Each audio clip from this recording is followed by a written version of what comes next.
जय हिंद दोस्तों, GK GS discussion में आप लोग का स्वागत है। तो जैसा कि आप लोग यहाँ थंबनेल में देख रहे हैं कि बिहार एसएससी 10+2 का साइंस का 20 क्वेश्चन का सीरीज हम लोग जो है वो डेली लेकर आएंगे। जैसा कि आप लोग को पता है कि बिहार एसएससी इंटर लेवल में 20 से 22 क्वेश्चन पूछा जाता है, मैक्सिमम 25 होता है। तो जो हम लोग सीरीज लेकर आए हैं 20 क्वेश्चन का, इस 20 क्वेश्चन में ये रहे क्वेश्चन तो रहेगा 20 को, लेकिन इसमें कम से कम तो आपको 100 क्वेश्चन करवा दिया जाएगा डिस्कशन के माध्यम से। तो एक एक क्वेश्चन का जो है वो डिस्कशन कराया जाएगा अच्छे से, और उसके ऑप्शन का भी अच्छे से डिस्कशन कराया जाएगा। तो आप लोग जुड़े रहें अच्छे से, और ये जो है सीरीज से आप लोग को बहुत फायदा होने वाला है। और ये सीरीज जब तक एग्जाम ना ले ले तब तक चलते रहेगी। तो चलते हैं क्वेश्चन की ओर।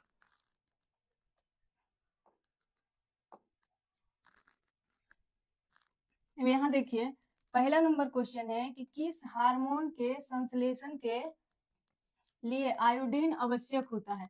आप लोग बताइएगा कि किस हार्मोन के संश्लेषण के लिए आयोडीन जो होता है वो आवश्यक होता है, किसके लिए होता है? आंसर दीजिएगा अपना कमेंट बॉक्स में। इसका आंसर जो होगा एड्रेनलिन होगा कि इंसुलिन होगा कि थायरोक्सिन होगा कि टेस्टोस्टेरोन होगा, कौन होगा?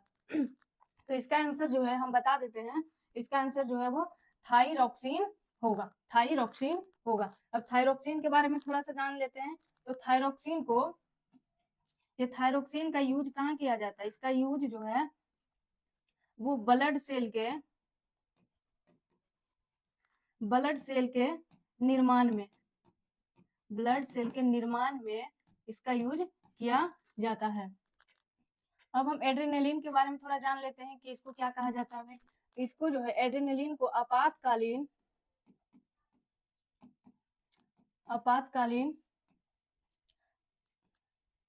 एक्साइटमेंट तथा स्ट्रेस वाला हार्मोन कहते हैं।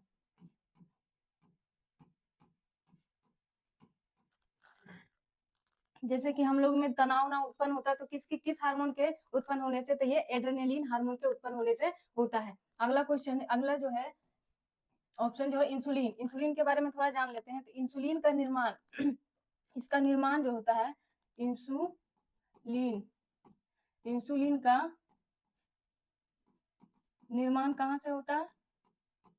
तो पैनक्रियाज के बीटा सेल से, पैनक्रियाज के बीटा सेल से, बीटा सेल से। अब इंसुलिन को एक और नाम से जाना जाता है। तो किस नाम से जाना जाता है? तो इसको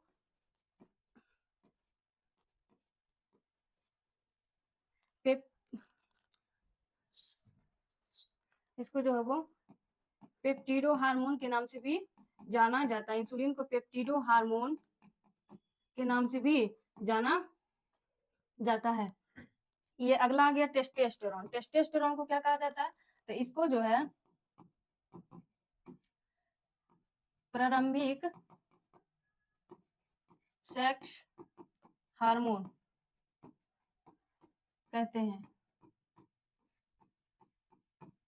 ये जो है टेस्टोस्टेरोन किस में पाया जाता है, महिला में कि पुरुष में? तो ये जो है वो पुरुष में पाया जाता है, पुरुष में। चलिए अगला क्वेश्चन, अगला क्वेश्चन जो है कह रहा है कि मलेरिया किसके कारण होता है? बताइएगा आप लोग कि मलेरिया जो है वो किसके कारण होता है। ऑप्शन में है प्लाज्मोडियम, मादा एनोफ्लीज मच्छर, क्यूलेक्स मच्छर और विषाणु। किसके कारण होता है बताइएगा आप लोग। तो ये जो होता है किसके कारण होता है? प्लाज्मोडियम के कारण होता है। प्लाज्मोडियम, अब प्लाज्मोडियम में कौन सा प्लाज्मोडियम? तो उसका नाम जो है वो प्लाज्मोडियम बी वैक्स तथा फैंसी पेरम नामक प्लाज्मोडियम से, नामक प्लाज्मोडियम से। और वाहन का कार्य क्या कौन करता है? तो ये प्लाज्मोडियम, इसे तो बीमारी होता है लेकिन इसको लेकर पहुंचाने का काम कौन करता है? तो इसको पहुंचाने का कार्य यानी वाहन का कार्य मादा एनोफ्लीज मच्छर, मादा एनोफिलीज मच्छर करती है।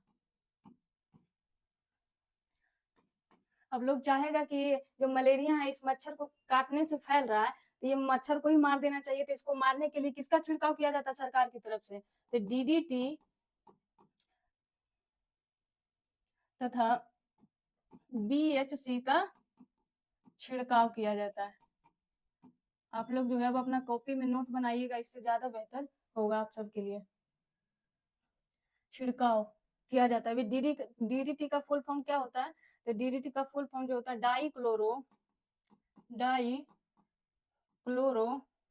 डाइफिनाइल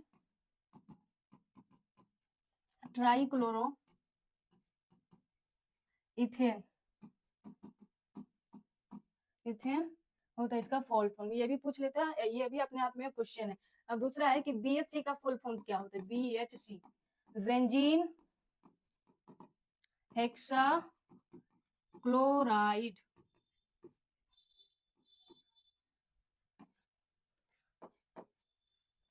अब मलेरिया से बचने के लिए औषधि, मलेरिया से बचने के लिए औषधि भी तो चाहिए, तो औषधि का नाम क्या है? औषधि का नाम जो है वो कुनैन और क्लोरोक्वीन है। क्लोरोक्वीन,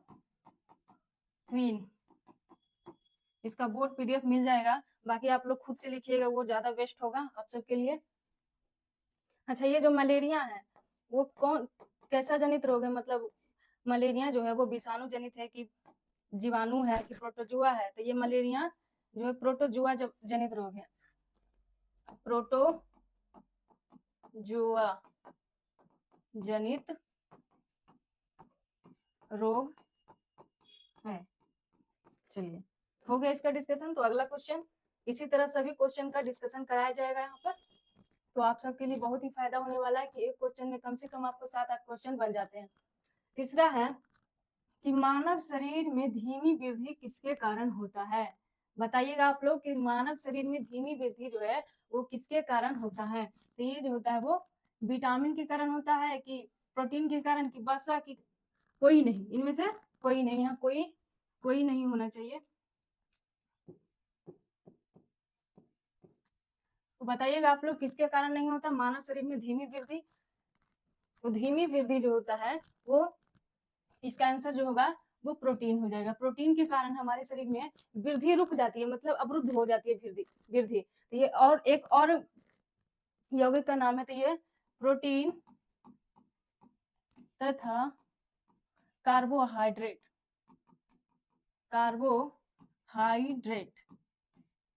की कमी से मानव शरीर में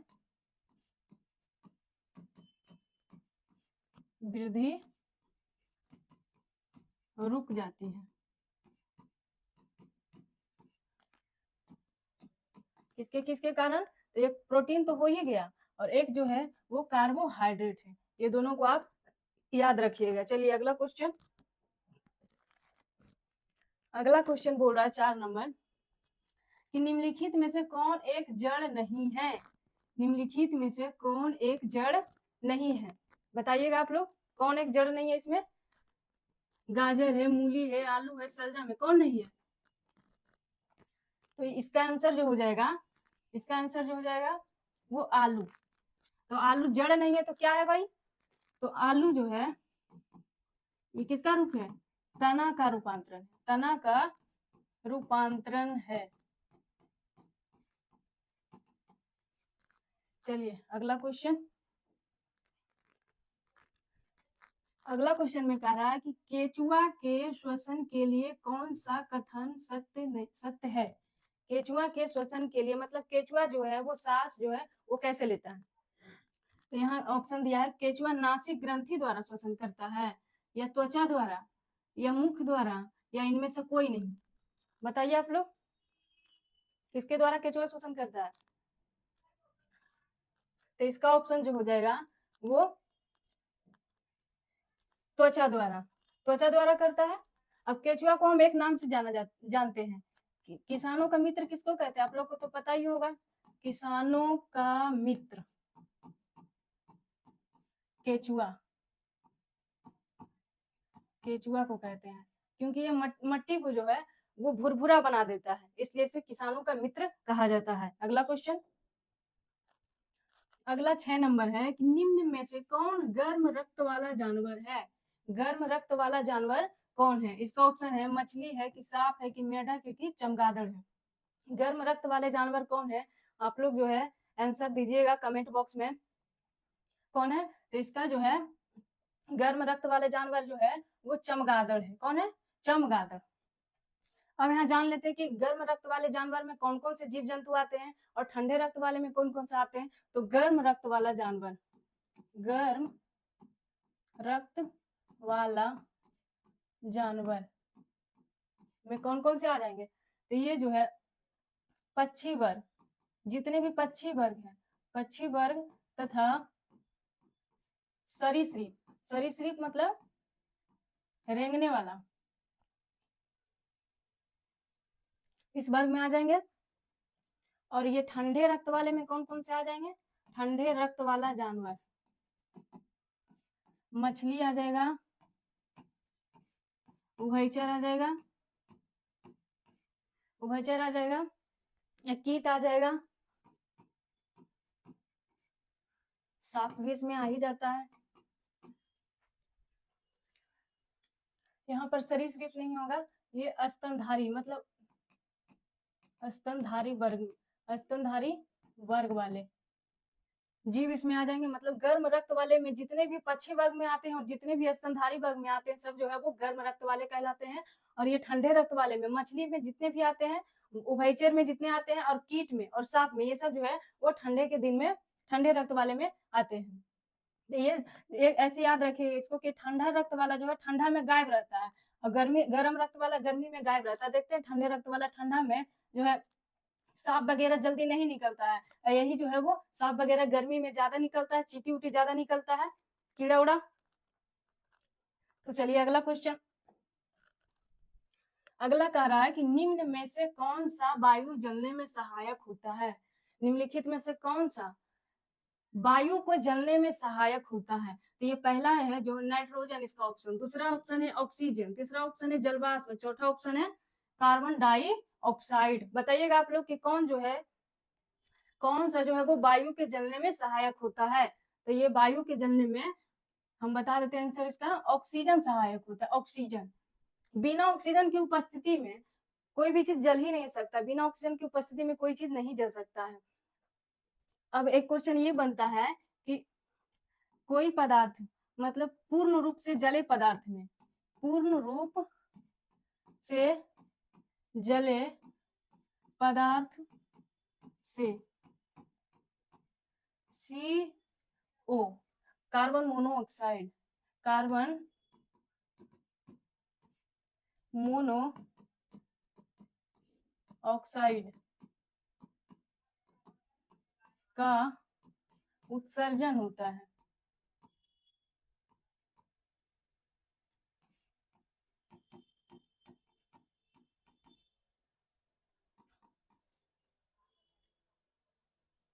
नहीं, यहाँ पर कार्बन मोनोऑक्साइड नहीं होगा, यहाँ पर हो जाएगा कार्बन डाइऑक्साइड। अर्धजलीय पदार्थ से निकलता कार्बन, कार्बन डाइऑक्साइड।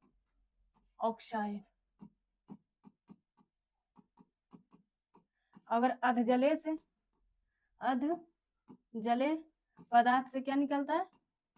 तो कार्बन मोनोऑक्साइड, मोनोऑक्साइड।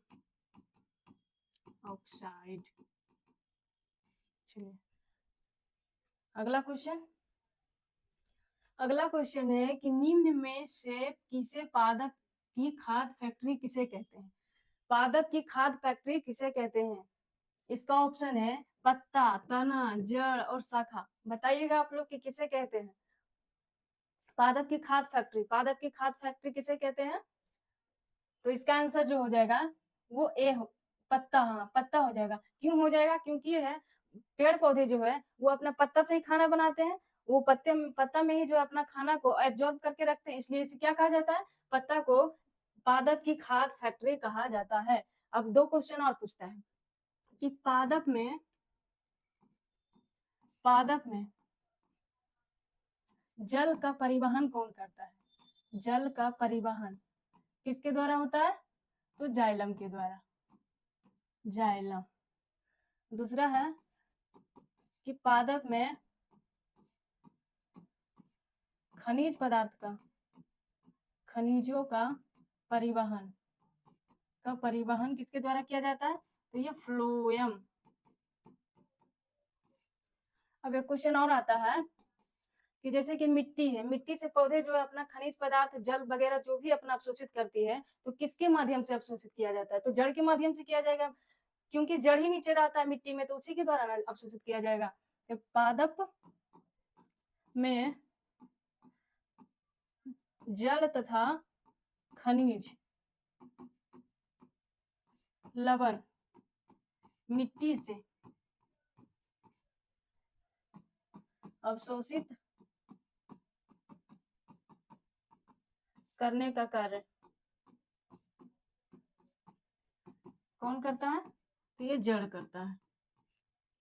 चलिए अब अगला क्वेश्चन है, अगला क्वेश्चन है कि अनुवांशिकी रूप से संशोधित फसल कौन सा है? अनुवांशिक रूप से संशोधित फसल मतलब मॉडिफाइड फसल, जैसे कि अभी देखते ना कि करेला का छोटा रूप को बड़ा बना दिया जा रहा है, इसी को ही अनुवांशिकी फसल कहते हैं। तो अनुवांशिक रूप से संशोधित फसल मतलब मॉडिफाइड फसल। तो इसका जो है ऑप्शन में है बीटी बैगन कि बीटी कपास या सुनहरा चावल या इनमें से कोई नहीं। तो बताइएगा आप लोग कि कौन है, इसका आंसर कौन होगा? तो इसका आंसर जो है वो बीटी बैगन हो जाएगा, बीटी बैगन। अब बीटी का मतलब यहाँ पर आप लोग को समझ में नहीं आ रहा हो कि बीटी का मतलब क्या हुआ? तो बीटी का फुल फॉर्म होता है बैक्टीरियम थोरेंजाइसिस, थोरेंजाइसिस। अब ये बीटी बैगन तो संशोधित फसल है ही, अब इसके अलावा जो है वो और कौन कौन फसल है जिसे संशोधित किया गया है? तो हम लिख देते हैं मॉडिफाई संशोधित फसल में और कौन कौन आते हैं? तो ये सोयाबीन आ गया इसमें, सोयाबीन, कपास, कनौला, ईटीसी, और भी आता होगा। चलिए तो अगला क्वेश्चन,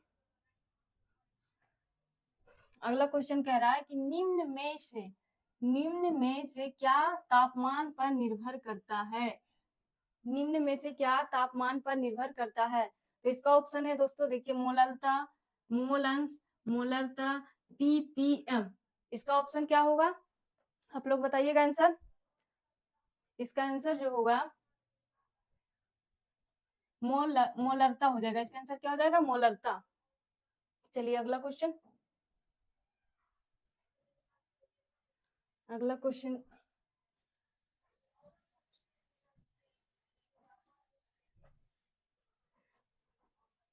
अगला क्वेश्चन 11 नंबर में कह रहा है कि निम्न में से नेत्रों का कौन सा भाग विशिष्ट रंग के लिए उत्तरदायी होता है? आंख का कौन सा भाग जो है वो विशिष्ट रंग के लिए उत्तरदायी होता है? इसका ऑप्शन दिया हुआ है लेंस, रेटिना, कॉर्निया और आइरिस। बताइएगा आप लोग कि इसका आंसर क्या होगा। क्वेश्चन फिर से पढ़ देते हैं कि निम्न में से नेत्रों का कौन सा भाग विशिष्ट रंगों के लिए उत्तरदायी होता है, मतलब रंग पहचान कराने के लिए। तो ये इसका आंसर जो हो जाएगा आप लोग कमेंट बॉक्स में दीजिएगा, और अभी मैं बता देती हूँ कि इसका आंसर जो होगा वो आइरिश होगा, आइरिश। अब नेत्र से और भी 2-3 क्वेश्चन बनते हैं। आंख का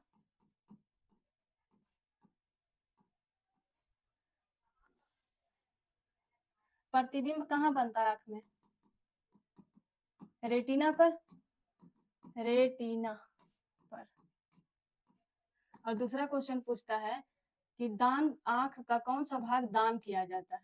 आंख का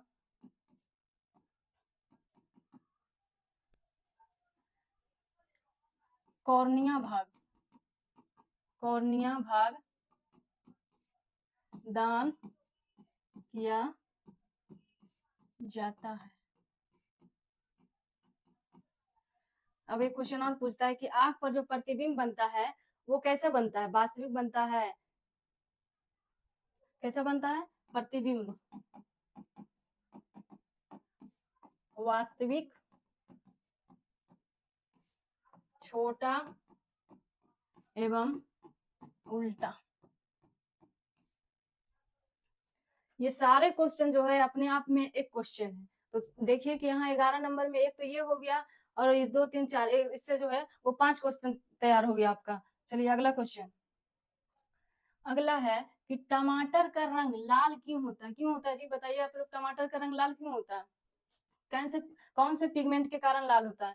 इसमें ऑप्शन में दे रहे हैं लाइकोपीन, एंथोजेंथीन, एंथ्रोसाइनिन और कैरोटीनॉइड्स। किसके कारण होता है बताइएगा आप लोग कमेंट में। तो ये जो है टमाटर का रंग जो है लाल जो होता है वो लाइकोपीन के कारण होता है, लाइकोपीन के कारण होता है। और भी रंग पूछता है कि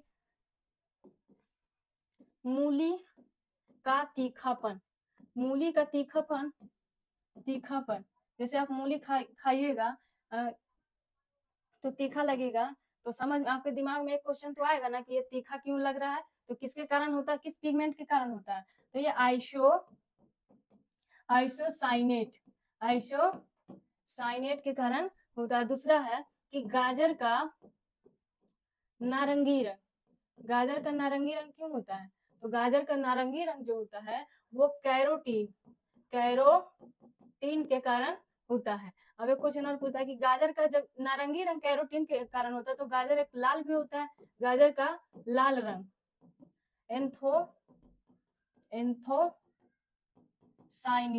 साइनिन। अगला क्वेश्चन है कि चुकंदर का लाल क्यों होता है? चुकंदर का रंग लाल क्यों होता है? चुकंदर का लाल रंग विटामिन, विटामिन। एक क्वेश्चन और पूछता है कि हल्दी जो होता है वो पीला क्यों होता है? हल्दी पीला क्यों होता है आप लोग बताइएगा, हल्दी पीला क्यों होता है? तो हल्दी का पीलापन, हल्दी का पीला रंग क्यों होता है?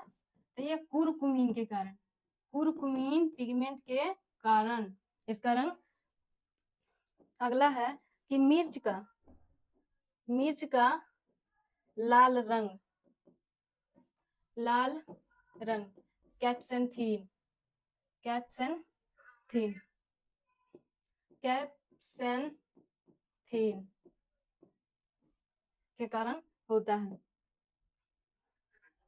तो देखिए इसे कितना क्वेश्चन बना, 2 4 6 7, एक क्वेश्चन से 7 क्वेश्चन हो गया। तो ये सब जो है यही सब क्वेश्चन आता है, लेकिन एक क्लास में ना पढ़कर लोग इधर उधर भटकते रहता है, इसी कारण से रिजल्ट नहीं हो पाता। तो आप एक क्लास में, जरूरी नहीं है कि मेरा ही देखिए, किसी और का भी देख सकते हैं, लेकिन एक क्लास को आप डेली जो है बनाए रखें कि हमको एक क्लास देखना है। चलिए अगला क्वेश्चन जो है वो 13 नंबर है। तुंगता मापी का प्रयोग किसे मापने में किया जाता है? तुंगता मापी का प्रयोग किसे मापने में किया जाता है? तो इसका ऑप्शन जो है पहला है तापमान, दूसरा ऊंचाई, तीसरा गहराई और दाब। तुंगता मापी तो जो है आप लोग को पहले नहीं पढ़ रहा होगा, क्योंकि ऐसा वर्ड जो है जल्दी मिलता नहीं है। तो तुंगता मापी हम को किस नाम से जानते हैं? तो ये इसको जो है वो अल्टीमीटर, अल्टीमीटर, अल्टीमीटर के नाम से, मीटर, अल्टीमीटर के नाम से जानते हैं। तो अब बताइए, अब तो आसान हो गया, इसका अर्थ बता दिए कि तुंगता मापी का प्रयोग किसे मापने में किया जाता है? तो इसको जो है ऊंचाई मापने में किया जाता है, ऊंचाई। अब एक क्वेश्चन आता है कि फेदोमीटर का यूज क्यों किया जाता है? फेदोमीटर का यूज जो है, फेदोमीटर का यूज किसे मापने में किया जाता है? तो समुद्र की गहराई, समुद्र की गहराई मापने के लिए फेदोमीटर का यूज किया जाता है। एक और क्वेश्चन पूछता है कि हाइग्रोमीटर का यूज क्यों करते हैं? हाइग्रोमीटर, हाइग्रोमीटर ये जो है वो नमी की आर्द्रता, वायुमंडल में नमी की आर्द्रता, मतलब हमारे वायुमंडल में आर्द्रता भी कितना बना हुआ है उसे मापने के लिए जो है हम हाइग्रोमीटर का यूज करते हैं। अगला क्वेश्चन है कि एक क्वेश्चन आप पूछता है कि एम मीटर का प्रयोग क्यों करते हैं? तो एमीटर का प्रयोग, ये आप सब के लिए, आप सब बताइए कि इतना हल्का क्वेश्चन है।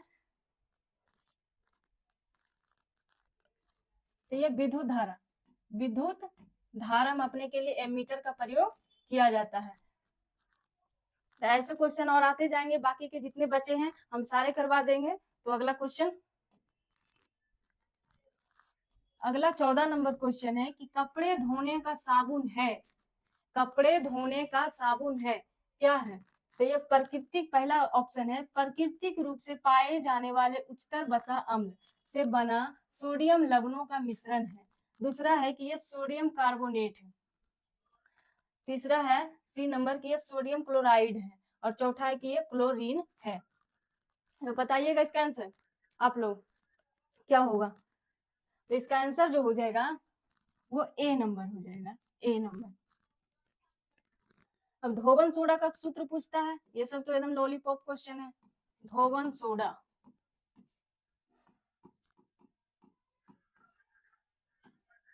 इसका जो होता है Na2CO3। अब धोवन सोडा को दो और नाम से जानते हैं, ये क्वेश्चन आप लोग को पता नहीं होगा, किस किस नाम से। तो ये सोडा एस या सोडा क्रिस्टल या सोडा क्रिस्टल के नाम से इसे ही जाना जाता है। धोवन सोडा को सोडा एस या सोडा क्रिस्टल के नाम से जाना जाता है। चलिए अगला क्वेश्चन है, अगला 15 नंबर क्या कर रहा है कि जल की सतह पर सुई तैरती है, जल की सतह पर सुई तैरती है, क्यों तैरती है? जबकि उससे बड़ा बड़ा लोहा वगैरह जो है वो डूब जाता है, लेकिन सुई क्यों, सुई तो भी लोहा है तो उसको भी डूब जाना चाहिए। तो इसका ऑप्शन जो है वो पृष्ठ तनाव। बी नंबर में सुई का छोटा आकार, सी में है सुई का जल सतह पर कम दबाव लगना, और डी का है वो सुई का कम भार। तो इसका क्या हो जाएगा, आंसर क्या होगा आप लोग बताइएगा कमेंट में। इसका आंसर जो होगा वो भाई पृष्ठ तनाव हो जाएगा, पृष्ठ तनाव। जल की सतह पर सुई का तैरने का कारण क्या होता है? पृष्ठ तनाव। पृष्ठ तनाव के कारण जो है हमारे जो वर्षा गिरती है वो उसका गोलाकार मतलब गोल रूप में नीचे आता है, क्यों होता है? तो ये पृष्ठ तनाव के ही कारण होता है। ये जो पारा का जो है, पारा का बूंदे भी गोलाकार होता है पृष्ठ तनाव के कारण ही। तो यहाँ लिख देते हैं क्योंकि आप लोग भूल जाइएगा। वर्षा की बूंदे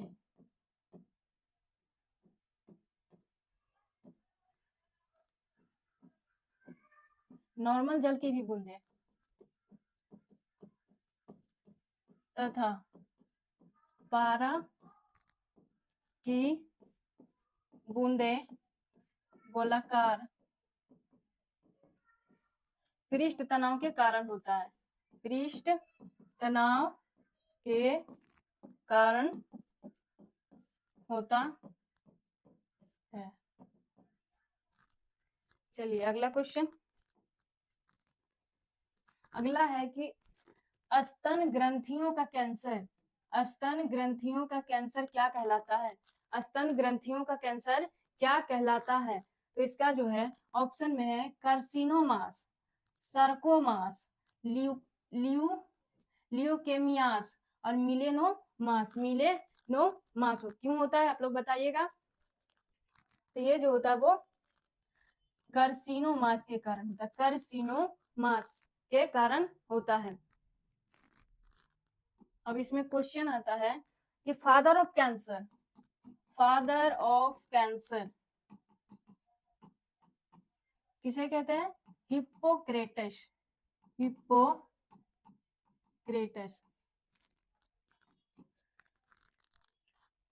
दूसरा क्वेश्चन आता है कि कैंसर के जांच के लिए हम कौन से टेस्ट करवाते हैं? जैसे कोई भी बीमारी होता है शरीर में तो उसके लिए पहले टेस्ट डॉक्टर लिखता है ना, तो कैंसर की जांच के लिए कि हमें कैंसर है कि नहीं है उसकी जांच के लिए, कैंसर की जांच के लिए कौन सा परीक्षण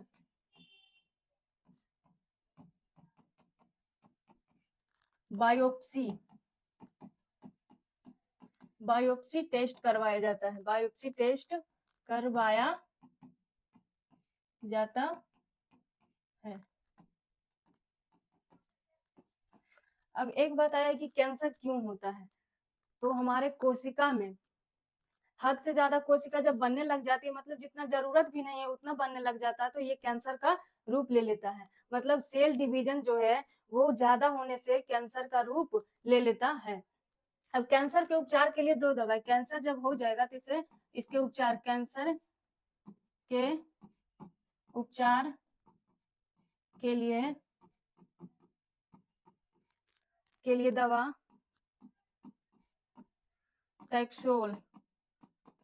टैक्सोल तथा सिस्प्लाटिन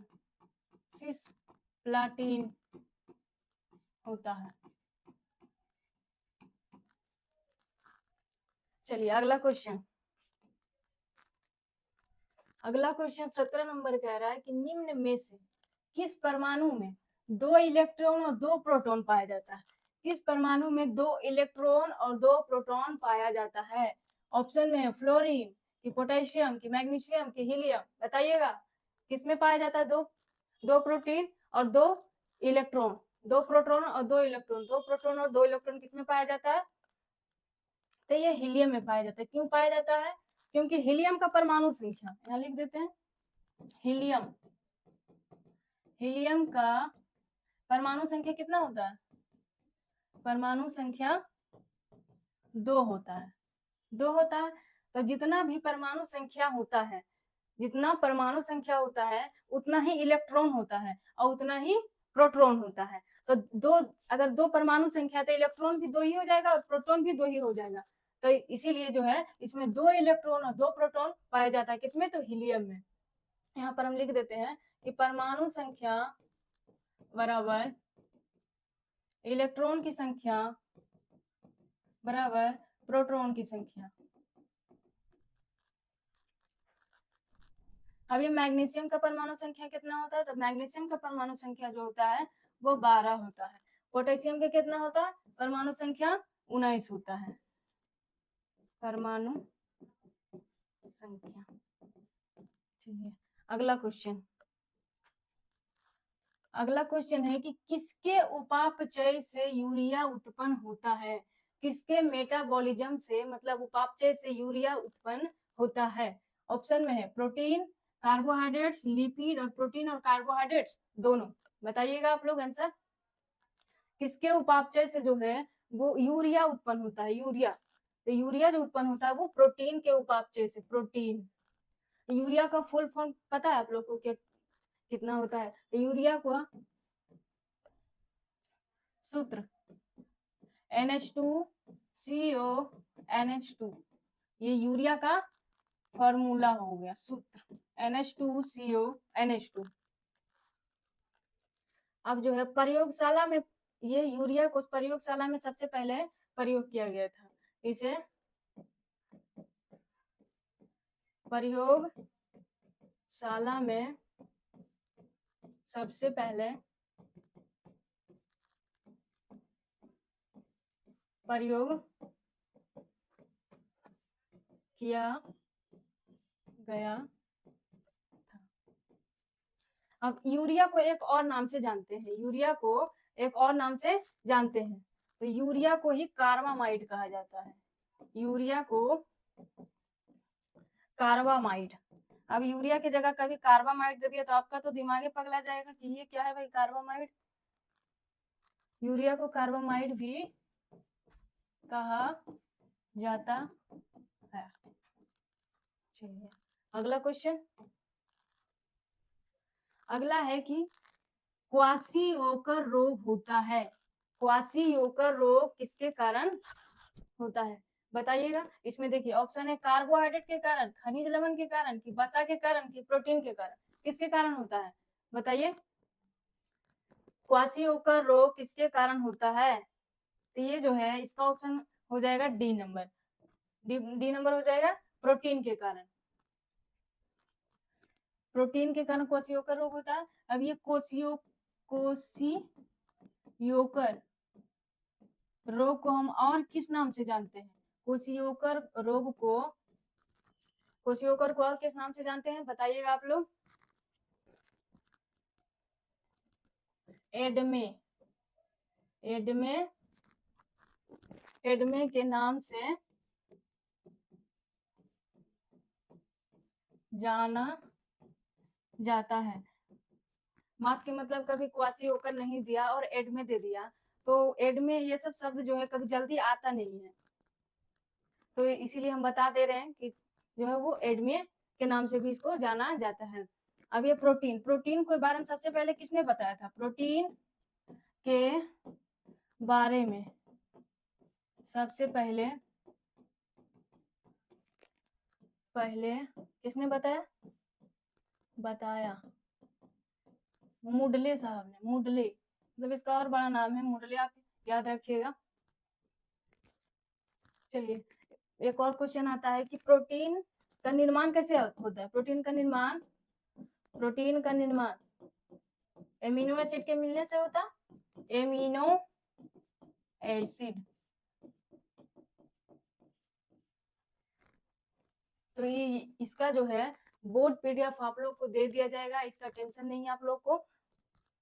अगला क्वेश्चन, वही क्वेश्चन आगे दोबारा 20 नंबर कह रहा है कि मिट्टी के घड़े में पानी का ठंडा होना निर्भर करता है। मिट्टी के घड़े में, मिट्टी के घड़े में हम लोग पानी ठंडा करने के लिए रखते हैं। क्यों रखते हैं? तो गर्मी के दिन में तो मिट्टी के घड़े में पानी का ठंडा होना निर्भर करता है। क्यों ठंडा हो जाता है? तो इसका ऑप्शन है बाहरी ताप पर, कि वायुमंडलीय ताप पर, कि वायु गति पर, और इनमें से सभी। मतलब किस पर निर्भर करता है? तो ये जो है तो ठंडा हो जाता है, तो ये सभी हो जाएगा। इसका आंसर ये सभी हो जाएगा। यहाँ पर ये होता है कि जब घड़ा से पानी बाष्पोत्सर्जन करता है गर्मी के दिन में, तो ये उसकी बाष्पोत्सर्जन करने के लिए इसको ऊर्जा चाहिए ना, तो ऊर्जा कहाँ से लेता है? तो ये ऊर्जा जो है जितना पानी में रहता है उसी का खींच लेता है और अपने ऊपर उड़ जाता है, और ये पानी जब ऊर्जा के कारण गर्म रहता है और पानी जो है इसमें ऊर्जा चला जाता है ऊपर, तो पानी ठंडा हो जाता है। तो चलिए आज का 20 क्वेश्चन हो गया समाप्त, और इसी तरह जो है आप लोग वीडियो देखते रहिए क्योंकि इससे बहुत ही फायदा होने वाला है। तो जय हिंद।